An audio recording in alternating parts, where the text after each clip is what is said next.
আসসালামু আলাইকুম সুপ্রিয় শিক্ষার্থীবৃন্দ, আশা করি তোমরা অনেক অনেক ভালো আছো। তো আজকের ক্লাসে আমরা শিখব কিভাবে দুইয়ের পরিপূরক নির্ণয় করে। তো আজকের ক্লাসে শুধু আমরা শিখব দুইয়ের পরিপূরক কিভাবে নির্ণয় করতে হয় এবং পরবর্তী ক্লাসে আমরা শিখব দুইয়ের পরিপূরক দিয়ে কিভাবে আমরা বিয়োগ করব। ঠিক আছে, তো আজকের ভিডিওটা প্রত্যেক স্টুডেন্টের দেখা উচিত, কেননা অনেকেই আছো নতুন, তো তোমরা দুইয়ের পরিপূরক কিভাবে নির্ণয় করতে হয় তা জানো না। তো চলো আমরা দুইয়ের পরিপূরক কী এবং কিভাবে নির্ণয় করতে হয় এটা দেখি। ধরো এখানে বলা হয়েছে 27 থেকে 25-এর বিয়োগ করো। ঠিক আছে, তো তোমরা মনে রাখবে যখন কোনো দশমিক সংখ্যা, যে সংখ্যাটা ছোট হবে, যখন কোনো দশমিক সংখ্যায় কিছু বলা না থাকবে, ধরো এখানে কোনো কিছু বলা নাই বা চিহ্নও দেওয়া নাই, ঠিক আছে, যখন কোনো কিছু বলা না থাকবে যে সংখ্যাটা ছোট ওই সংখ্যাটা আমরা নিব। ঠিক আছে, যেমন এখানে 25 আসে, 25টা আমরা নিব, 25টার আমরা পরিপূরক করব। ঠিক আছে, 25-এর পরিপূরক করব, আর 27-এর পরিপূরক করার দরকার নাই, কেননা 27 সংখ্যা হচ্ছে বড়, এর শুধু বাইনারি মানটা বের করলেই হবে। তো আমরা প্রথমে এটা যেহেতু অঙ্কর মতন একটা, আমরা অঙ্কটা করব না এখন, আমরা শুধু 25-এর পরিপূরক বের করব। ঠিক আছে, তোমাদের শেখানোর জন্য আজকে আমরা শুধু পরিপূরক বের করব। তো দেখো 25-এর পরিপূরক নির্ণয় করার জন্য আমাদেরকে প্রথমে 25-এর বাইনারি মানটা বের করতে হবে, এটা হচ্ছে আমাদের প্রথম কাজ। তো দেখো 25-এর বাইনারি মানটা আমরা বের করব। তো 25কে আমরা 2 দিয়ে কী করব, ভাগ করব। ঠিক আছে, এখানে আমরা 12 বার যায়, হাতে থাকে কত 1। ঠিক আছে, তারপর দেখো আবার 2 12 ভিতরে কতবার যায় 6 বার, হাতে কিছু থাকে না, 0। তো আবার দেখো 2 6 ভিতরে কতবার যায়, 2 6 ভিতরে যায় 3 বার, তো এখানে 3 লিখবো, হাতে কিছু থাকে না, 0। তো আবার দেখো এখানে 2 3 ভিতরে কতবার যায়, 1 বার যায়, তো এখানে 1 লিখবো। আর এখানে আমাদের কী করতে হবে, হাতে 1 থাকে, 1 লিখে দেব। তারপর দেখো এখানে 2 1-এর ভিতরে কতবার যায়, 0 বার যায়, 0 লিখবো, হাতের 1 থেকে যায়, 1 লিখে দেবো। ঠিক আছে, এই হচ্ছে আমাদের 25-এর বাইনারি মান। তো বাইনারি মানটা আমি লিখবো কীভাবে, দেখো নিচ থেকে উপরের দিকে লিখবো, নিচ থেকে উপরের দিকে লিখে যাব। ঠিক আছে, এখানে নিচ থেকে উপরের দিকে, তাইলে আমাদের 25-এর বাইনারি মানটা হয় কত, আমরা এখান দিয়ে লিখি 25-এর বাইনারি মান কত, দেখো 1 1 0 0 1, এ হচ্ছে 25-এর বাইনারি মান।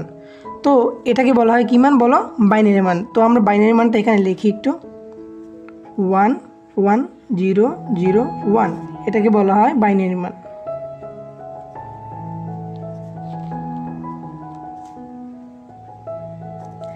এখন আমাদের যেহেতু পরিপূরক করতে হবে, পরিপূরক করে যেহেতু আমাদের বিয়োগ করতে হবে, এবং বিয়োগের মাধ্যমে যোগ, মানে বিয়োগটাকে যে করব, বিয়োগটা কিন্তু করব যোগের মাধ্যমে। ঠিক আছে, তো তোমরা পরবর্তীতে অঙ্কটা যদি করাই তোমাদের, তোমরা বুঝতে পারবে। তো এখন তোমরা দেখো আমরা কি করলাম, এখানে প্রথমে কি করলাম, আমরা 25-এর যেহেতু ছোটো সংখ্যা, 25-এর আমাদের পরিপূরক করা লাগবে। তো পরিপূরক করার জন্য প্রথমে বাইনারি মান প্রয়োজন আমাদের, তার বাইনারি মানটা আমরা বের করলাম। তো এখন বাইনারি মানটা এখানে আবার সুন্দর করে লিখলাম। তো এখন আমাদের কাজ কি, এখন আমাদের কাজ হচ্ছে এই বাইনারি মানটাকে আমাদের একটা বিটে সাজাতে হবে। কয় বিটে, অবশ্যই 8 বিটে। দেখো কম্পিউটার কিন্তু নির্দিষ্ট একটা বিট নিয়ে কাজ করে, তুমি দিয়েছো কয় বিট, 5 বিট। 5 বিট নিয়ে কম্পিউটার কখনো কাজ করে না। কয় বিট আছে কম্পিউটারে, কাজ করে কয় বিট নিয়ে, 8 বিট নিয়ে, 16 বিট নিয়ে, এভাবে কম্পিউটার কাজ করে।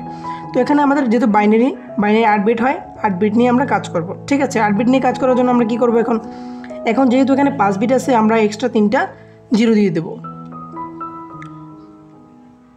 তারপর বাকি সংখ্যাগুলো লিখে দেবো, তাহলে আমাদের 8 বিট হয়ে যায়। তো আশা করি তোমরা একটু বুঝতে পারলে। ঠিক আছে, এটা হচ্ছে কি বলে, এটাকে প্রকৃত মান। কি বলে, প্রকৃত মান। এখন আমরা কি করব, এখন আমরা যেহেতু মূল কাজে আসছি, ঠিক আছে, প্রথম পরিপূরক এবং দ্বিতীয় পরিপূরক, এটাকে বলে ফার্স্ট কমপ্লিমেন্টস এবং সেকেন্ড কমপ্লিমেন্টস। আমরা এখন খুব সহজে প্রথম কমপ্লিমেন্টস এবং দ্বিতীয় কমপ্লিমেন্টস তথা সেকেন্ড কমপ্লিমেন্টস করতে পারবো। দেখো আমাদের কাজ শুধু একটাই, কী কাজ, আমাদের প্রত্যেকটা সংখ্যার নিচে যা থাকবে তা উল্টিয়ে দেব।